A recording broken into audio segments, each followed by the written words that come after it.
शंकर भगवान की जय। नमामि देवं वरदं वरेण्यं महेश्वरं ज्ञाननिधिं सनातनं। महेश्वर ज्ञान निधि सनातन देव को हम लोग नमस्कार करते हैं। देवादिदेव और जिनको एकमात्र प्रमाणिक रूप से हम लोग ईश्वर कह सकते हैं, यही एक ईश्वर है। इसी बात को प्रतिपादित करते हुए सभी संतजन एकत्र हो रहे हैं कि ईश्वर कौन है। जब कभी संतों की चर्चा होती है तो वहां पर समयानुसार नई नई बातों की खोज होने लगती है। जैसे हम लोग कभी फ्री बैठते हैं तो नाना प्रकार के प्रपंच आने लगते हैं कि अब क्या किया जाए, तब क्या किया जाए, कैसे कैसे अपने जीवन में व्यवस्थाएं बनाई जाएं। लेकिन जब संत लोग चर्चा करते हैं तो उस समय उस चर्चा में एक इतिहास लिख दिया जाता है और समयानुसार अलग अलग देवी देवताओं की पूजा पाठ को स्वार्थपरक बताया गया है कि हमारी जैसी भावना होती है, हमारा जैसा स्वार्थ होता है, उसके अनुसार हम लोग उपासना शुरू कर देते हैं। इसलिए कहा गया श्री शंकर भगवान का जो नाम शिव है वो स्वभाव परक कहा गया है। उनका स्वभाव शिव परक है और सभी की मनोकामनाओं को पूरा करने के लिए उन्हें शंकर की उपाधि दी गई कि ये शंकर हैं। और उनको तामसिक वृत्ति का भी बोला गया क्योंकि वो क्षण भर में सब कुछ नष्ट करने वाले हैं। तो उनको प्रलयंकर भी बोला गया कि प्रलय भी अगर लाने का कोई काम करता है तो वो शिव है।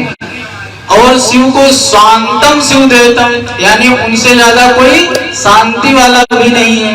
यानी जब तक शांत है तो भी शांत है। सबके विश्राम स्थल और ब्रह्म स्वरूप में सबने स्वीकार किया कि जो श्री सांब सदाशिव हैं वही सृष्टि के एकमात्र ईश्वर हैं। अच्छा, कहीं पे हम लोग अगर शिव जी की चर्चा में ध्यान रखते हैं तो बार बार उनके ऐसे स्वरूप को बताया जाता है कि खूब भूतों से घिरे हुए हैं और गले में नाग धारण किए हुए हैं। लेकिन जो सबसे ज्यादा प्रचलित श्लोक है उसमें सबसे सत्य बात बताई गई है, लेकिन भी विचार करके पक्की बात बताइएगा। कभी मन में बात आता है कि भोलेनाथ कर्पूर के समान गोरे और सुंदर हैं, लेकिन कभी मन में हमारे बात नहीं आती है, विश्वास ही नहीं होता है। कह दिया गया है मंत्र बार बार जपते हैं, लेकिन किस समय जप देते हैं वो मंत्र? जब आरती करी जाती है तो आरती का मंत्र कौन सा बनाया गया, लेकिन हम लोग जब कौन सा देते हैं? कर्पूर गौरम करुणावतारम संसार सारम भुजगेन्द्रहारम सदा वसंतम गगनालविंदे भवं भवानी सहितं नमामि। तो जब कोई भी आरती होती है, अगर आरती पूरी करवा दिया, अगर कपूर पंडित जी जलवाना भूल गए इस मंत्र से तो हमारे यजमान लोग टोक देते हैं, पंडित जी कपूर आपने उस मंत्र से नहीं जलवाया। तो आज के बाद आप लोग समझ गए होंगे कि अब नहीं टोकेंगे कि ये मंत्र किसी की प्रार्थना करके विनती करने के लिए, ना कि कपूर जलाने के लिए। जैसे बोलो पूरी आरती हो जाए तो बोलते जल्दी से, जैसे सुना नहीं कर्पूर गौरम, वैसे जल्दी कपूर जलाओ, जल्दी से कपूर जलाना है। मन में बात आ जाती नहीं आ जाती। और आरती के लिए शिव जी के लिए तो बोला गया है चंद्रमा मनसो जा चक्षु सूर्यो अजायता श्रोतादवायुक्ष प्राणक्ष मुखादग्निरजायता। जिनकी समुद्र के समान अगर समुद्र के समान अगर एक दवात बना दी जाए, जैसे समुद्र है और समस्त सृष्टि की पूरी जो है वनस्पतियां एकत्र करके एक कलम बना दी जाए और समस्त ब्रह्मांड को एक पोथी बना दिया जाए, तो जिनकी जो है प्रशंसा करी ही नहीं जा सकती। और इनकी क्या आरती करेंगे जिनके समय हाजिरी लगती सूर्य चंद्रमा, कभी सूर्य का पूरा स्वरूप हमारे पर नहीं आता है। इतने ज्यादा व्याधियों के बाद थोड़ा सा प्रकाश पृथ्वी पर आता है और आकाश तत्व ने पृथ्वी को पूरा ढक लिया, उससे फिल्टर होके सूर्य आता है। तो हम लोग एसी लगाने लगते हैं, बड़ी गर्मी लग रही है बड़ा, और जब डायरेक्ट जिस दिन सूर्य आ जाएगा तो ऐसे सूर्य चंद्रमा दिन रात जिनके आगे पीछे आरती उतारा करते हैं, तो बताइए कपूर की टिकिया से उनका काम होने कर देंगे हम लोग कि जल्दी से करने। तो हम लोग प्रार्थना कर सकते हैं जिसकी सूर्य चंद्रमा आदि आरती उतारते हैं, ऐसे भूत भावन भोलेनाथ को हम लोग नमस्कार कर रहे हैं। और जैसा कि गुरु जी के माध्यम से, शास्त्रों के माध्यम से उनकी महिमा एक नहीं 100 जीवन अगर लेने पाए तो पूरी नहीं हो सकती है। तो जो छोटा सा समय मिला है तो हम सब लोग मिलकर के 7 दिन उनका सत्संग करेंगे, जैसा श्रुतियों में बताया गया है उनकी लीलाओं का श्रवण करेंगे और जीवन को आनंदित करेंगे। कार्यम विष्णु क्रिया ब्रह्मा कारणम तुम्हें स्वरम प्रयोजनार्थम रुद्रेण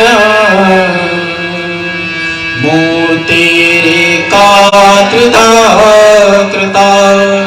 कहते हैं जब भूत भावन शंकर भगवान ने प्रयोजन के लिए, जैसे हमारा कोई बड़ा सा कार्यालय हो जाए तो अगर नहीं चल पा रहा है तो शाखाएं खोल ली जाती हैं, तो शिव ने अपने 3 स्वरूप कर लिए हैं। कौन से प्रयोजन के अर्थ के लिए? रुद्र की एक मूर्ति से 3 प्रकार के देवता बन गए। भूत भावन शिव शंकर आशुतोष सर्व दुख प्रमोष साक्षात निर्गुण माने जाते हैं। किसी ने उनका दर्शन नहीं किया है, किसी ने उनको देखा नहीं है, लेकिन जब सृष्टि की रचना करने की नंबर आता है तो वही थोड़ा सा उनका स्वरूप ब्रह्म स्वरूप में हो जाता है और पालन करने की शक्ति उन्हीं के द्वारा भगवान विष्णु को प्राप्त होती है।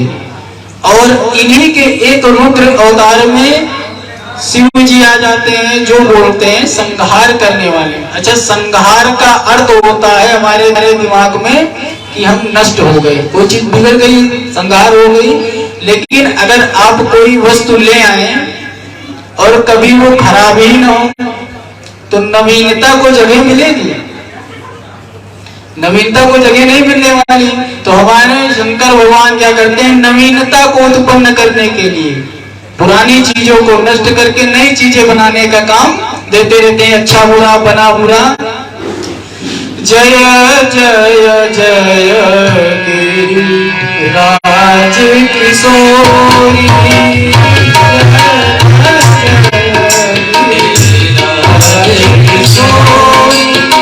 अच्छा सोच रहे होंगे ये चौपाई का क्या मतलब हो गया?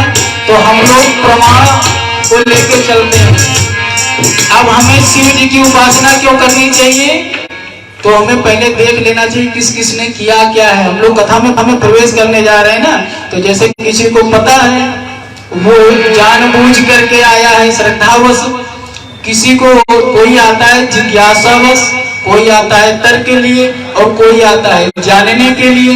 तो जो जानता है तो उसको तो परम आनंद आएगा कथाओं में श्रवण करने में, और जो नहीं जानता है तो उसको भी जनाना जरूरी है यहाँ से। तो कहते हैं क्यों ही इस शास्त्र को मान्यता दी जाए, क्यों ही हम शिव पुराण का जो है श्रवण करें। और इस प्रकार कहा गया कि भगवान श्री कृष्ण ने भी शिव जी की उपासना करी। कब करी थी? भगवान शिव जी की उपासना भगवान श्री कृष्ण ने कब करी थी? भगवान श्री कृष्ण के पुत्र नहीं हो रहे, शादियां करते चले जा रहे थे लेकिन उनके कोई संतान नहीं हो रही थी, इसलिए संतान प्राप्ति के लिए शिव उपासना करी। और दूसरी बार भगवान श्री राम, सब कुछ हो गया, सारा मामला हो गया, बात समझ गए समुद्र को पार कैसे करना है। तो बोले ऐसा है कि अब शिव जी की शरण में जाना पड़ेगा। तब लिंग थाप विधिवत करी पूजा, भगवान शिव की पूजा श्री राम जी ने भी करी। महाराज ऋषियों में श्रेष्ठ जो रामायण की रचना करने वाले हैं वाल्मीकि जी, पेन लेकर के बैठे, अपनी स्याही लेकर के बैठे, लेकिन शून्य हो गए। तब भोलेनाथ की आराधना की और वही आकर के सीधे रामायण को पूरा लिखवाए हैं। रामायण रामचरितमानस ऐसे ग्रंथ हैं कि इनको अगर आप समझने बैठ जाएं तो नहीं समझ सकते, ये सब देव है। ऐसी कोई रचना हो सकती, कोई किताब लिख दी जाए और उसकी पूजा होने लगे। रामचरितमानस साक्षात रामावतार का जो है राम जी का विग्रह बन गया। मार्कंडेय मुनि, इनके बारे में सुने होंगे ज्यादातर सब लोग। महामृत्युंजय मंत्र का जप करके मृत्यु के भय से दूर हुए। भगवान विष्णु के पास जो चक्र है उसको शिव जी की कृपा से ही प्राप्त हुआ। और जब चौपाई बोले तो जब सारा लगने लगा मामला कठिन है, जब देखा बड़े बड़े राजा महाराजा आए हैं, बड़े बड़े ताकतवर लोग आए हैं, इनके आगे ये 15-16 साल के छोटे छोटे राजकुमार हैं, तो कैसे डांट के भगा दिए जाएंगे। लेकिन अब सीता जी का मन था कि भगवान श्री राम प्राप्त हो। तब शिव की शक्ति की आराधना करी थी, बोले थे जय जय जय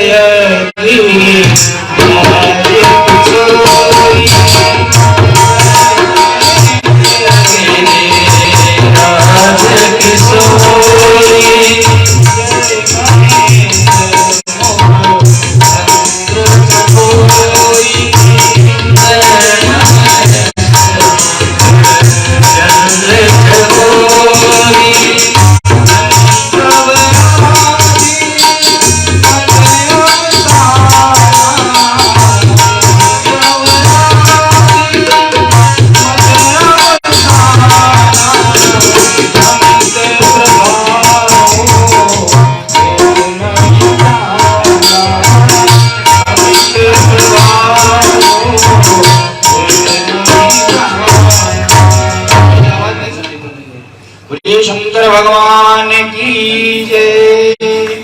जगता पितरो वंदे पार्वती परमेश्वरो। कुमार संभव में कालिदास जी ने भी, जो जिसपे आज पीएचडी भी होती है, वो पूरी बना करके शिव जी की महिमा करी गई। अच्छा, ज्योतिष शास्त्र के अंतर्गत कहा गया है कि अगर आप महादशाओं में, अंतरदशाओं में, अनिष्टकार योग में है, तो अगर शिव पुराण के साथ में महामृत्युंजय का जप किया जाता है तो वो अमोघ बाण बन जाता है, जिसको हम राम बाण भी कह सकते हैं। तो जो राम बाण की शक्ति वो किसकी है? वो शिव की है।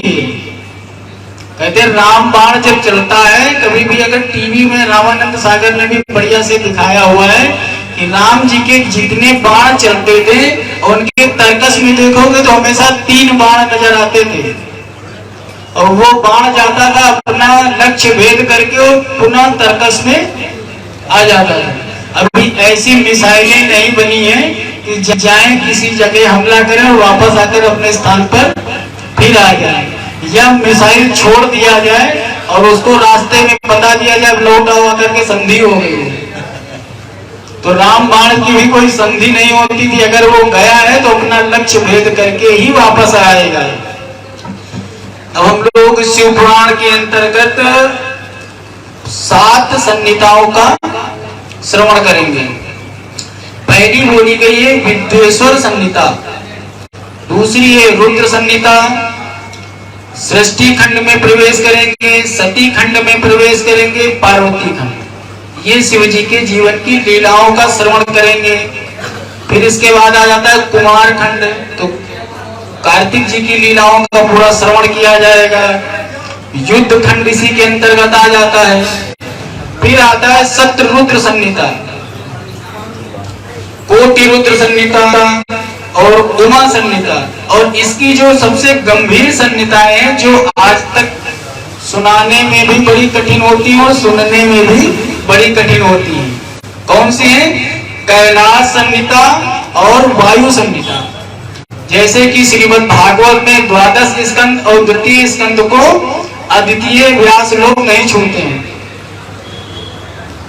निकल जाते हैं उससे अवॉइड करके, क्योंकि उसको सुनने में आप लोगों को मजा नहीं आता है तो लोग सुनाते भी नहीं है। हमको सुनने में मजा, तो हम प्रयास ये करेंगे कि मजा आनंद जो कथाओं के द्वारा हो वो लिया जाए, ना कि रोचकता बनाने के लिए, कि रोचकता के हिसाब से चला जाएगा, कि जो मूल पुराण चल रही है वैसे चला जाए।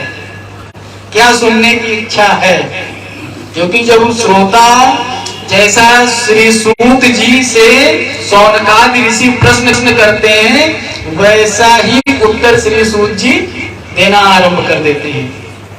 तो आप लोगों को हम लेके चल रहे हैं। सबसे पहले विद्वेश्वर संहिता के अंतर्गत प्रवेश करते हैं।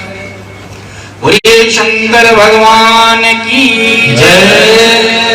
जय जय श्री गिरिजा रमण, जय जय भूत किशोर, जय भक्तन सर्वस्य प्रभु, जय गणपति चितचोर। पुराणों के ज्ञाता व्यास के परम प्रिय शिष्य श्री सूत जी, सौनक जी के साथ में मुलाकात कैसे होती है? हर कथा में आपको सुना होगा नैमिष क्षेत्र में यज्ञ हो रहा है, लेकिन जो ये शिव रुद्र यज्ञ हो रहा है ये प्रयाग में हो रहा है, भूत प्रयाग में। यहाँ पर श्री सूत जी बिल्कुल इस मूड में नहीं पहुंचे थे कि मैं यहाँ पे कोई वक्ता बनूंगा या कोई कथा करनी है। मैं जाऊंगा शिव जी की महिमा पूरी श्रवण करूंगा।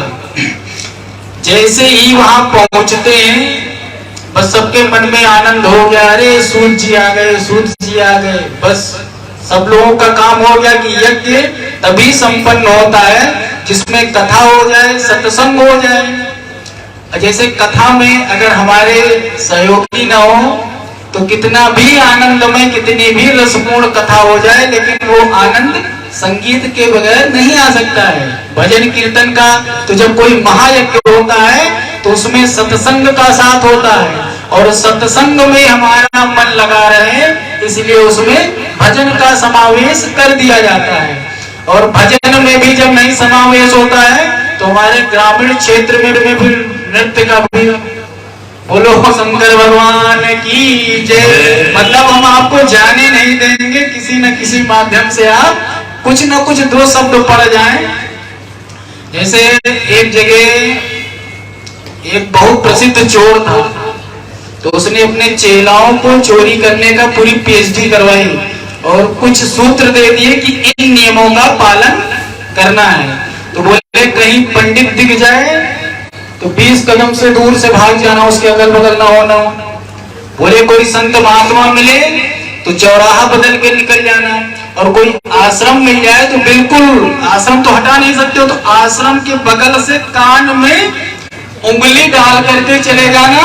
वहां का एक शब्द भी सुनने में नहीं आना चाहिए महाराज। अच्छा पक्का जो है चेला था, वो कहीं चोरी करने जाए, अगर ये 3 लोग दिख जाएं तो महाराज वो चुपचाप निकल जाता है। धन्यवाद भैया, आपके घर में ज्यादा सेवा हो। बोलिए शंकर भगवान की जय। हाँ अब आनंद लग रहा है, पीछे लग रहा था कुछ जो है। बोलिए शंकर भगवान की जय। देखो थोड़ा सा आनंद मिला और कथा का प्रसंग भूल गए। इसीलिए जीवन में जरा सा आनंद मिलता है तो हम ईश्वर को भूल जाते हैं। इसलिए भगवान क्या करते हैं, कहते हैं थोड़ा जो है दुख का तड़का लगाए रहो ताकि भजन होते रहे। तो बताएंगे हम कहाँ पे थे भैया? चोर चोरी और संत मिल जाए तो रास्ता बदल देना चाहिए। थोड़ी देर और पहले उन्होंने वो इतना सीख चुका था कि कहीं भी निकलना तो कान में उंगली बंद कर लेना, आश्रम के आसपास से। अब भूत कुत्तों की तरीके से वो संतों से भी भागने लगा। एक दिन महाराज वो जल्दी जल्दी चोरी करते हुए जा रहा था और कहीं से उसको ठोकर लग गई और बगल में आश्रम था, तो उसके कान में सिर्फ इतनी बात पड़ी कि देवताओं के पैर जमीन में नहीं लगते हैं, परछाई नहीं होती है। उसके कान में इतना सत्संग पड़ गया सिर्फ कि देवताओं के पैर जमीन में कभी नहीं लगते, उनकी परछाई नहीं होती। और जाते जाते थोड़ी दूर और कि कभी देवता पलक नहीं झपकते हैं। अब वो कान में बात चली गई तो क्या कान काट के फेंक दे? बात चली गई तो चली गई। लेकिन संयोग से उस दिन राज दरबार में चोरी हुई और वो पकड़ा गया तो चोर लोगों की ट्रेनिंग होती, भूसा जैसे पीट करके बढ़िया कागज शरीर मजबूत बना दिया जाता है। खूब पिटाई हुई तो मंत्रियों ने कहा ये लोग प्रोफेशनल चोर हैं, इनको कुछ तंत्र मंत्र आदि से भले डरवा लो, लेकिन पिटाई से महाराज इनका काम होने वाला है नहीं। तब कूटनीति बनाई गई, कहा गया कि हमारे यहाँ जो योगिनी है उसको बुला लो और वो जो है इनसे सही सही कहलाएगी, वरना पूरा खून इनका पी जाएगी। अब सारे चोरों ने चोरी नहीं की थी कि भैया सबकी पिटाई हुई, इनकी भी पिटाई हुई और इनके साथ योगिनी के सामने बना करके इनको खड़ा कर दिया गया।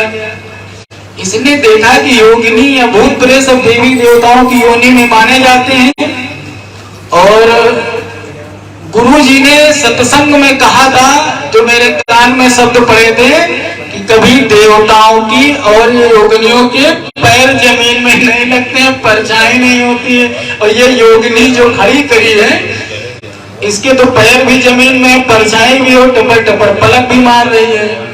तो इस चोर ने राजा से कहा इस योगिनी का एक गिलास खून तो हम भी पी सकते हैं निकाल करके महाराज, इतने बड़े तो हम तांत्रिक हैं। तो सब लोगों ने समझा कि ये डरता नहीं है, कोई वाकई में साधु संत ही है जो योगिनियों पे कब्जा कर लेता है। तो जो चोर था उसको सबसे पहले छोड़ दिया गया। इतना सिद्ध इतना ज्ञान ये कैसे ले सकता है भाई? कोई चोर को कैसे पता होगा साधु संतों की बातें कि योगिनी? उसने बताया ये योगिनी थोड़ी है महाराज। उसने ये बंद कर दे, बस चल जाए, ये बंद कर। बोलिए शंकर भगवान की जय। अब सही है, यही कुछ करे रहो बस, अपने घंटम करो। अब इसकी बड़ी सम्मान हुई वहां पे। किस लिए सम्मान हो गया भाई? चार शब्द जो सत्संग के कान में पड़े थे, महान चोर को राजा ने कहा कोई बहुत बड़ा सिद्ध पुरुष है और इसको जो है कहीं घर में कोई भूत प्रेत, राज्य में अगर कोई टोना टटका लग जाए तो इसको उतारने के लिए, क्योंकि माताओं के टोना टटका नजर ज्यादा लगती है, तो राजा ने सोचा रोज ओझाओं को बुलाया जाता, अगर एक तांत्रिक पाल लिया जाए तो इतनी रानियां हैं, रोज भूत प्रेत सबके झाड़ा करेगा, छुट्टी मिल जाएगी। तो इसको राजतांत्रिक बना दिया गया। इसलिए जो चार शब्द इसने सत्संग के सुन लिए थे। तो हमारा मतलब क्या है कि अगर किसी भी एन प्रकार अगर चार सत्संग के शब्द कान में बैठ जाए और जीवन में वो मौके पर प्रयोग कर लिए जाए महाराज, तो कल्याण हो जाएगा। बोलिए शंकर भगवान की जय। एक भजन सुना दो सबको। आगे के प्रसंग में शिव कथा का हम सब लोग महत्व का चर्चा करेंगे, कैसे महत्व हमारा कल्याण करती है।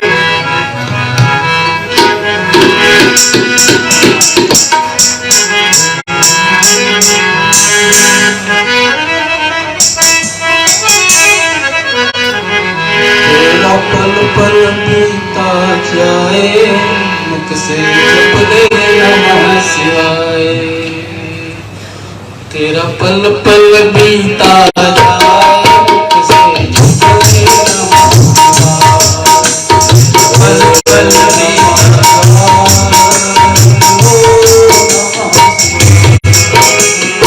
ओम नमः शिवाय, ओम नमः शिवाय। तेरा पल पल बीता जाए, मुख से जप ले नमः शिवाय। तेरा पल पल बीता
जपले नमः शिवाय।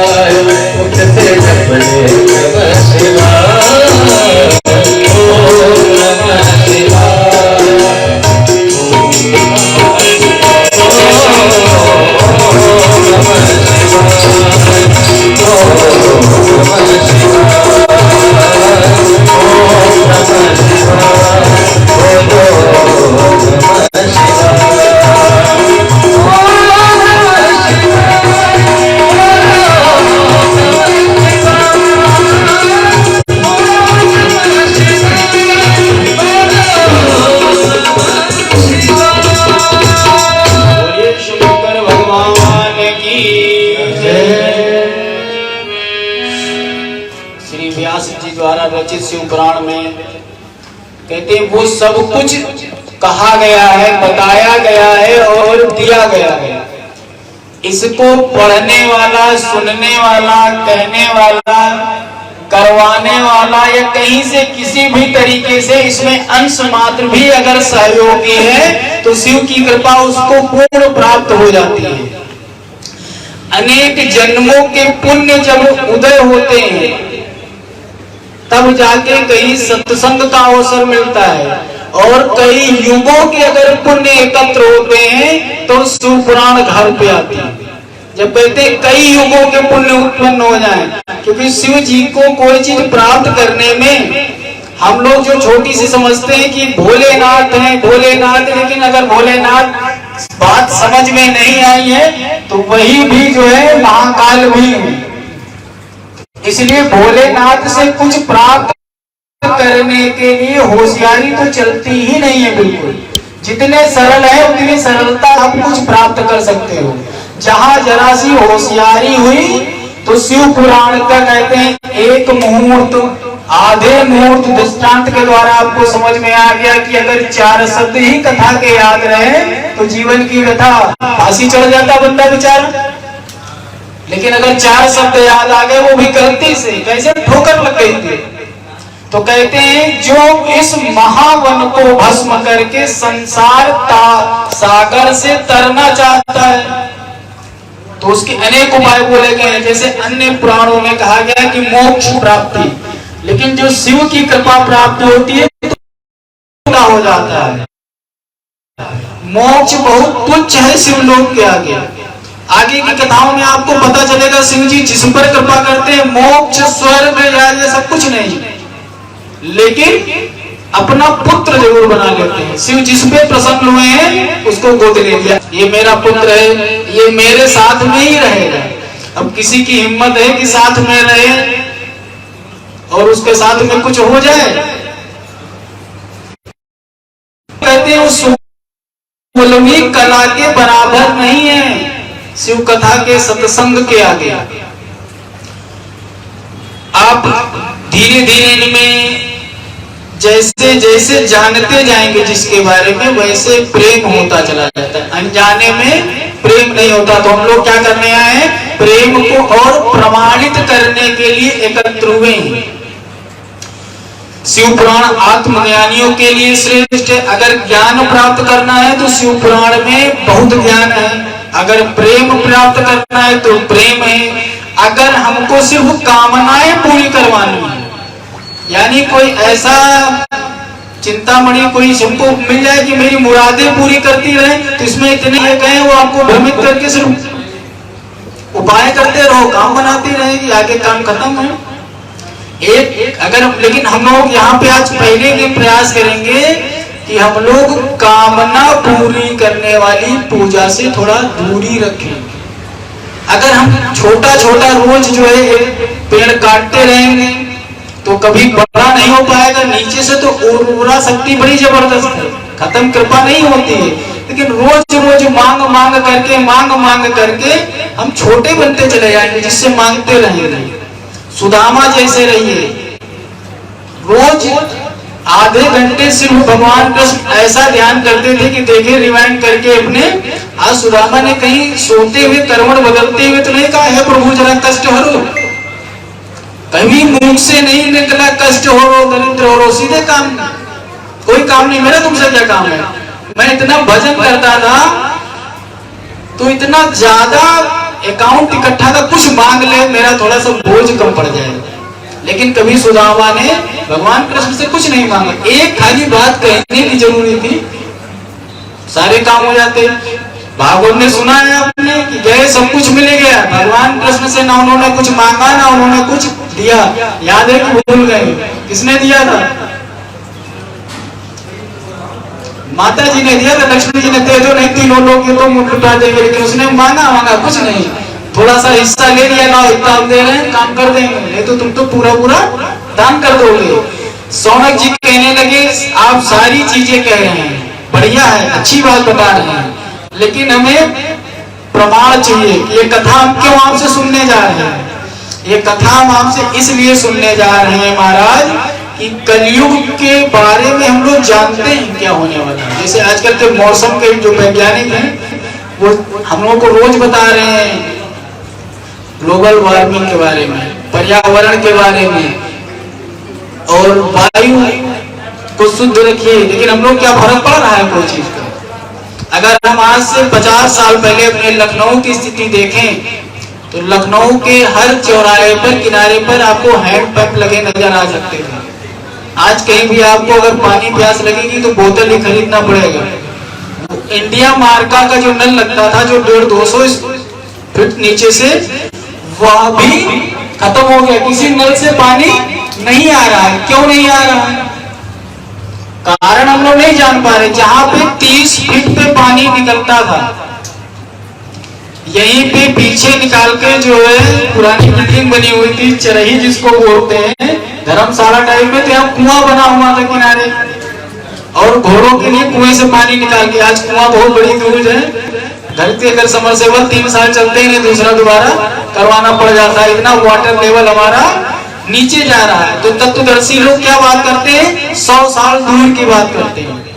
जो अच्छे शासक होते हैं वो दूर की सोच के चलते हैं, जो अच्छे वैज्ञानिक होते हैं वो रिसर्च शुरू कर देते हैं 10 साल बाद की क्या उपाय होने वाले हैं।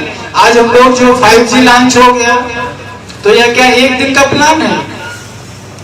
इसका जो है 10 साल पहले से ही पूरी योजना चल रही थी। आज हमें लग रहा है ना कि उसकी सख्त जरूरत थी हमें, और आज वो मौके पे आ गए।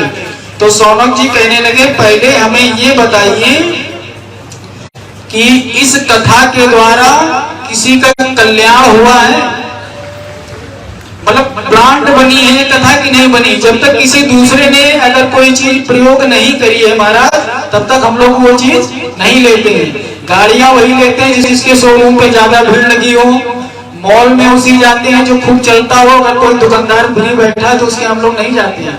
जिस दुकान पे भीड़ लगी हो वहीं चले जाते हैं कि हो सकता है थोड़ा सस्ता दे रहा है या कोई ऑफर होगा या काम माल अच्छा होगा। तो ये हम लोगों की मानसिकता होती है कि वहीं जाते हैं जिस चीज की मार्केट में ज्यादा डिमांड है, तो ब्रांड यूज करते हैं ना, पूरा गाड़ी वही खरीदेंगे।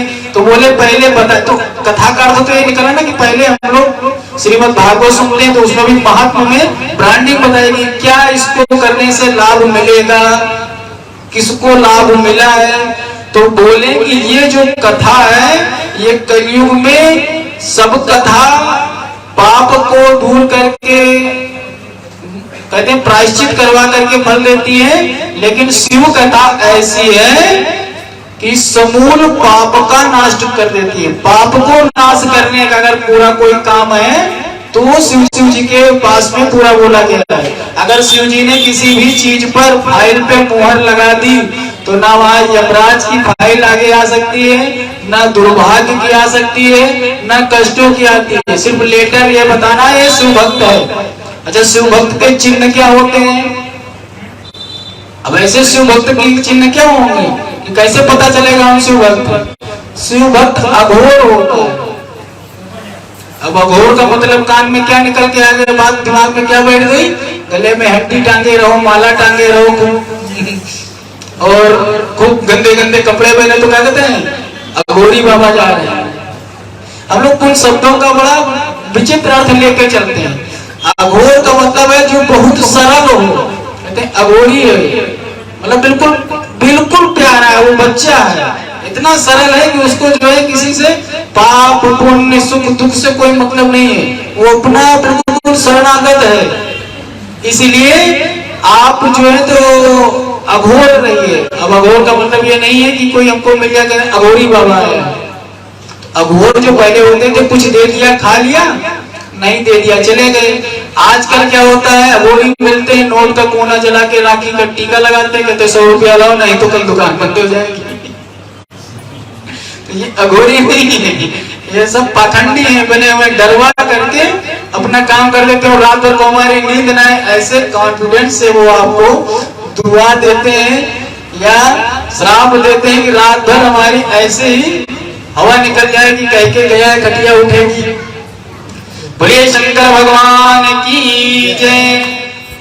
श्री सूत जी कहने लगे इसलिए कि सबसे पहले तो आप भोले बाबा का बंधन शुरू करिए, अर्चन शुरू करिए, तब जाके आपको महत्व समझ में आएगा। इसलिए क्या कहते हैं, भोले बाबा का बंधन, भोले बाबा का बंधन आसान होता है, भोले बाबा का बंधन आसान होता है, भोले बाबा का बंधन आसान होता है, भोले बाबा का बंधन आसान होता है।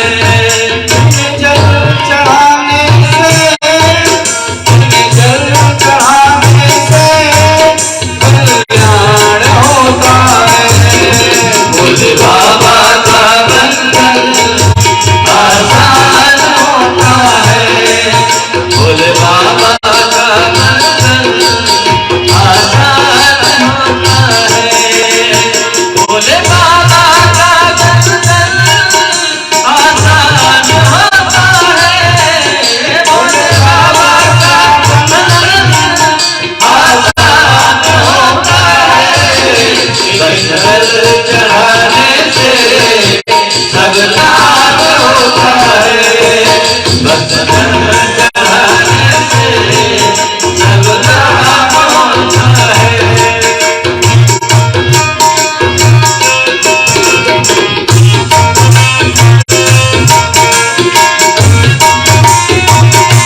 बेलपत्र से इनका,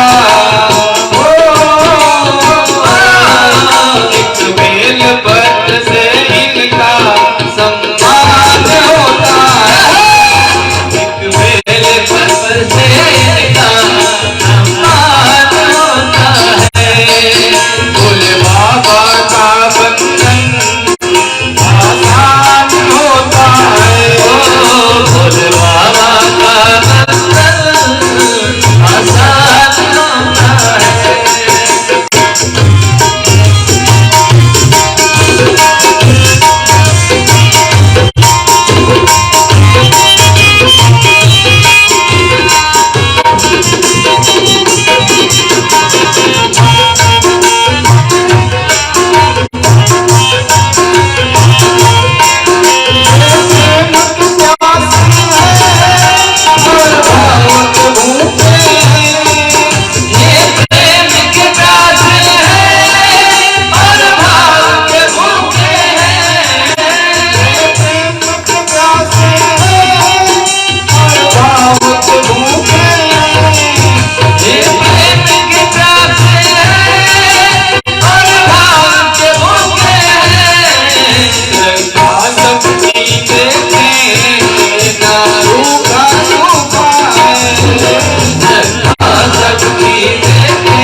शिव महापुराण से जिसका कल्याण हुआ ये तो बताना बहुत कठिन है।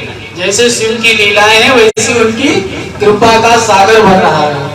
और भोलेनाथ की जैसे बोले नहीं, हर गली नुक्कड़ कहीं भी चले जाइए तो किसी भी देवी अगर हम कहें जल चढ़ाइए तो सभी जगह तो कठिन है, लेकिन शिव जी का अगर जल लेके घर से निकलो तो ऐसा 4 कदम पे एक शिव मंदिर आपको अवश्य मिल जाएगा।